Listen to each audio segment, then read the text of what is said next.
Paolo, what are we driving today? Something a bit different today. We're driving a BMW X7. Oh, the one with the huge grille we were talking about. The huge grille. When it drives up to you, it makes a statement. So we've come to expect a lot more from these cars. Plus, this is a flagship, so by nature, it's got to have all the really, really cool bells and whistles. This car has a turbocharged 6-cylinder diesel engine that makes around 265 horsepower. Remember, this is meant to drive at speeds where they don't care what speed you're driving. The driving experience, driving dynamics will be far more sophisticated. This car has to operate comfortably, but it also has to operate smoothly in excess of 250 kilometers an hour if you ask it to. I will bet we're going to see the limits of this engine upwards of 200 kilometers an hour. It has 4 modes: Sport, Comfort, Eco Pro, and Adaptive. What are we on now? I put it in Sport for you. You were driving it a while ago. How did you feel about it? After a few minutes of driving the car, I didn't really feel like I was driving a big car anymore. Yeah. With the way the steering felt. The only time I felt like I was driving a big car was when I would look at the rearview mirror. I was like, wow, okay, it's a big lot. Or like when you focus on the hood because it's massive. It was a fun drive. You do get the, if you want to call it the BMW feel. This feels more tight than even the earlier X5s. It's a function of modern electronic systems that you can have a car this size be as comfortable as you need it to be while still be as dynamic as a BMW should be. I have zero issue that I could pitch this car around corners and feel how the car was acting and reacting. Once again, this car's going too slowly. Who makes this car? Who's driving it? You can get some good speed going on. Yeah. Okay, so it's not stumbling acceleration. It's smooth. It's not neck snapping. It's adequate. It's very easy to finely tune your foot on this. You know how much you should press on it. Yeah, it's responsive enough. I feel the power of the engine being ready. I always feel BMWs can be driven at a higher level than I am driving them. And that always draws me. It always tends to make me drive them faster.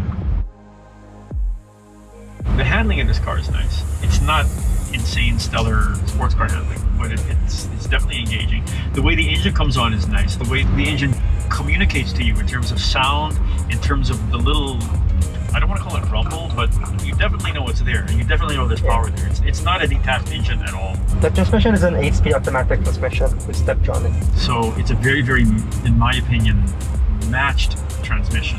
We're crawling uphill. We don't have any drop-off of power. We don't have any lack.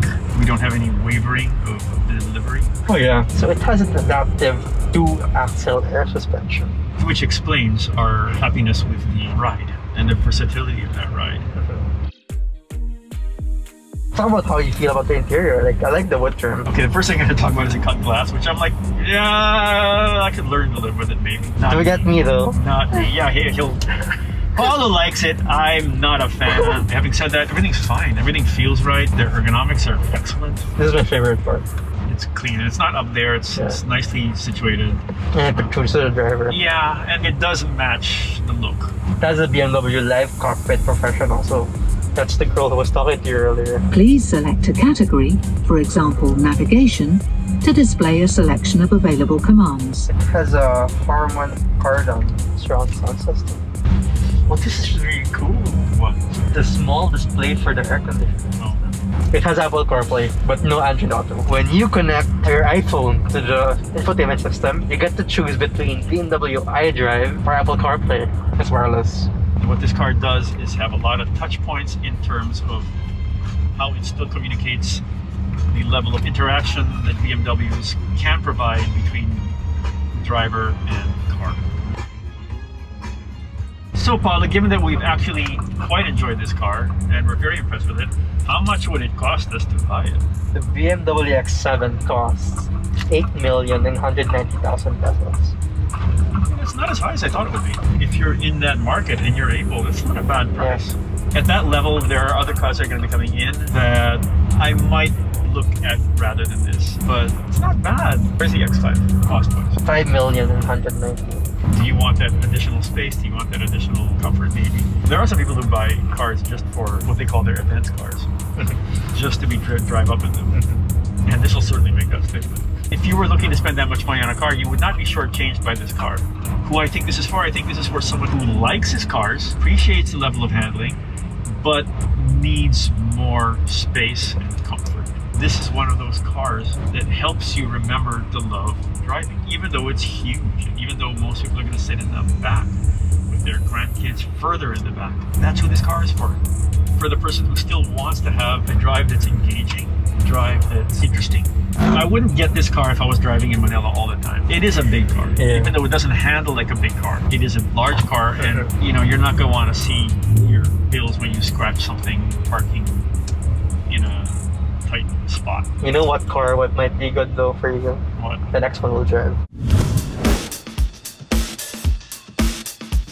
We've just come from the X7 into the X5. They both use the same engine. Paolo, what engine are they using? It's an inline-6 diesel engine, turbocharged. It's a BMW inline 6, which means they're kind of the king of their realm anyway. It's a 3-liter diesel. Yeah. What's interesting is that this is the same engine and the same transmission, which is an 8-speed automatic with Steptronic. In both the X5 and the X7. What they have told us is there is no substantial difference in the tuning of the transmission or the engine. They're basically just insert and play engines in both of these cars. They don't act differently, but the end result is different. For one thing, the X5 is shorter. It's not a 3-row, it's a 2-row. In this case, the X5 does not have the double chamber air suspension system of the X7. It's also, I'm thinking, 100 something kilos weight difference between the two cars.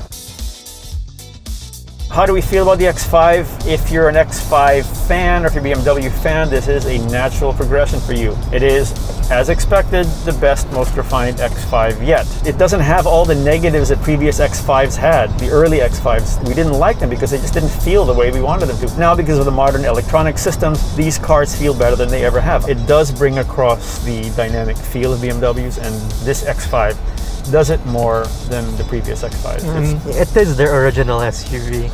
I mean, no matter how much the X7 is a flagship now, when you say BMW SUV, I think most people will still think X5. Yes.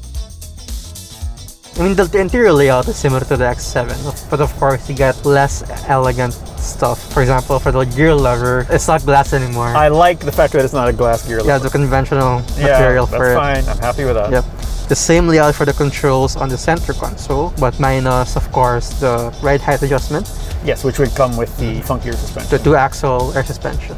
The same layout for the dash with the infotainment system and the aircon vents protruding towards the driver. Electronically controlled seats for all the seats. Oh, I forgot to mention earlier in the X7. For the cup holders, you can either have it on cool or on warm. Oh, so nice. For this one, the actual bottom heats up or cools down. Really? Yeah, you have the same interesting controls for the AC system with the small screen for the temperature and the fan. What we like about this is that it's a simple interface. We don't have to go through the main screen interface to adjust the aircon. It's done right here. It's not knobs, but it is buttons, so that's a positive. The stereo does have knobs on and off, which we really do like. It's very, very ergonomic. Everything we need with a little bit of luxury.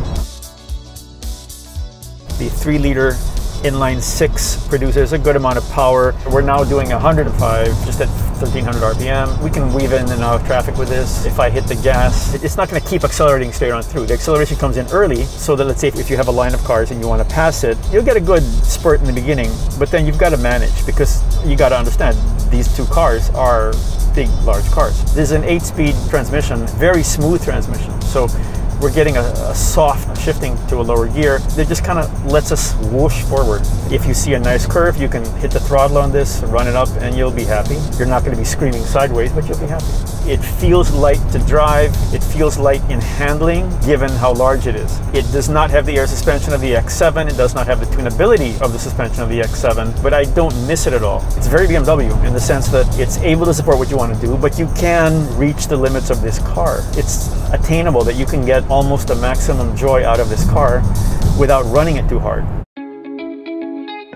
The X5 feels a little bit lighter in terms of how it drives and how it handles, but it's not like the X7 is only for long drives. The X7 is actually quite able in terms of handling. The X5 does the traditional BMW thing of make me want to drive faster. The X7 does that, but not as much. It's a bit more calming within the BMW world, which is already a bit more dynamic than most worlds. So that's not the difference anymore. The difference is really, do you want more space? Unless you're really looking to haul, this car is more than adequate. It's way more than adequate. It's an excellent drive at just under 6 million pesos. It's pretty well priced. Which car do you like more? The X5 or the X7? I like the X7's rear more than its front. Well, that's because of that big, humongous grill, isn't it? Yeah. Okay. The X7's strengths are, it's a bit more refined, a bit more comfortable. The X5 feels a bit more frisky and a bit more fun. Yeah, I'd be happy with this. I would think about the X7 and I would like it for certain things, but I'd be super happy with the X5. This is a smarter choice. And you're not giving up a lot. You're actually not. You're giving up that third row. You're giving up the air suspension. You're giving up the wood trim, as you mentioned. That wood trim was nice. Huh? That was really nice. Actually, that's the key thing for me. Like, I really like that wood trim. It was very well done. But then it's compensated for by the fact that it's got the glass thing, right? So there's a 3 million peso difference in price. Is the X7 worth 1.5 X5s? Probably not. Yeah, I think people buying this car probably afford either. Yeah. I would guess that anyone who could afford it would rather have the X7. You're really not losing the dynamics that much. The X7 is a more mature X5. It's a more glamorous one. The X5 is for the person who likes the dynamics of BMW, likes the feel of the BMW, still wants a little bit of the driving dynamics, but doesn't want to go hardcore anymore. It's an intelligent car for an intelligent driver, a mature driver who's past the point of pointless acceleration at the wrong time. Yeah. It's a great example of what the modern car should be, unless you want to go really, really fast. And then you get something else. Or you need 3 rows and then you get the X7.